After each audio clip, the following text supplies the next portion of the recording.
এবং সেই কারণেই ক্যাবিনেট থেকে বাধা আসতে পারে। এই অ্যাপ্লিকেশন থেকে ক্যাবিনেট ছাড়পত্র না নিয়ে এত বড় একটা গুরুত্বপূর্ণ একটা মারাত্মক সিদ্ধান্ত অবতীর্ণ হয়েছে রাজ্যের মুখ্যমন্ত্রী। আর বন্ধু এবং ভাইদের স্বার্থ সুরক্ষিত রাখতে হবে।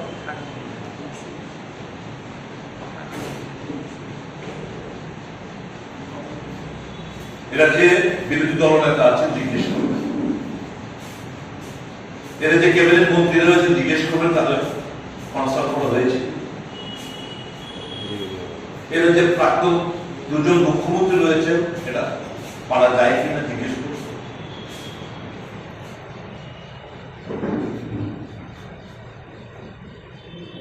এই যে আনহোলি নেক্সাস আগামী মুখ্যমন্ত্রী অফিস থেকে ওই এই দপ্তরে যিনি ডাইরেক্টর রয়েছেন সবাই জড়িত।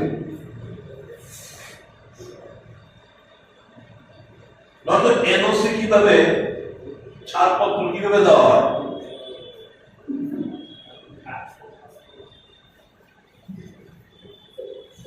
আমি জানি না মন্ত্রীর কাছে ফাইল গেছে কিনা। এই দপ্তরের মন্ত্রী যিনি রয়েছেন ওনার কাছে ফাইল গেছেন কিনা এটা আমার জানা নেই। যদি গিয়ে থাকে 100% আন্ডার ডুরেস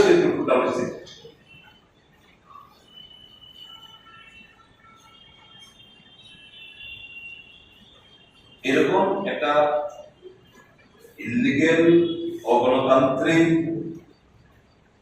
একটা সিদ্ধান্ত যে দপ্তরের জমি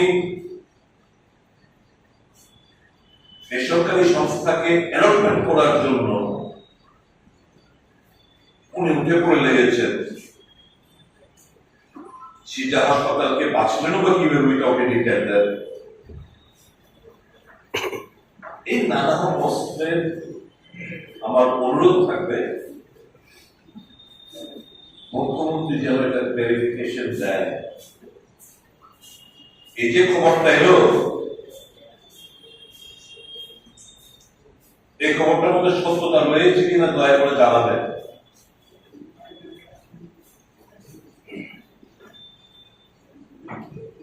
এত বড় টেকনিক্যাল অ্যাক্টিভিটিস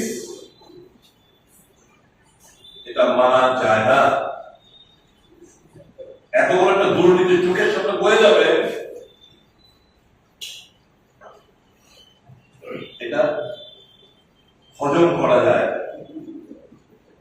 কাজে মুখ্যমন্ত্রী বক্তব্যের অপেক্ষায় থাকবো এবং আমার অনুরোধ থাকবে এই সিদ্ধান্ত থেকে যেন উনি এবং যারা এর সাথে জড়িত মন্ত্রিসভার সম্বন্ধদের তো কনসেপ্টই নেই। কাজে ওই বন্ধু ভাই এবং যে কজন অফিসাররা রয়েছেন যারা এর সাথে জড়িত আপনি দয়া করে থেকে বিরত থাকবেন। অনেক হয়েছে, ধান্দানো অনেক হয়েছে, এরকমটা আর চলতে দেওয়া যাবে না। আমি ভারতীয় জনতা পার্টির নেতৃত্বের কাছে আমার একটা অনুরোধ থাকবে, সাংবাদিক সম্মেলন করে এগুলো থামাচাপা না দিয়ে বরঞ্চ এই যে ইস্যুটা উত্থাপন করলাম জানার চেষ্টা করবেন প্রকৃত তথ্যটা।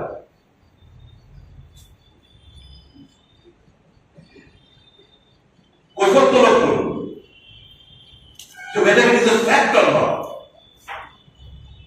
তাহলে হককে মানে গর্ব বলছি। অপোজিশন মানে we are the watchdog of the constitution।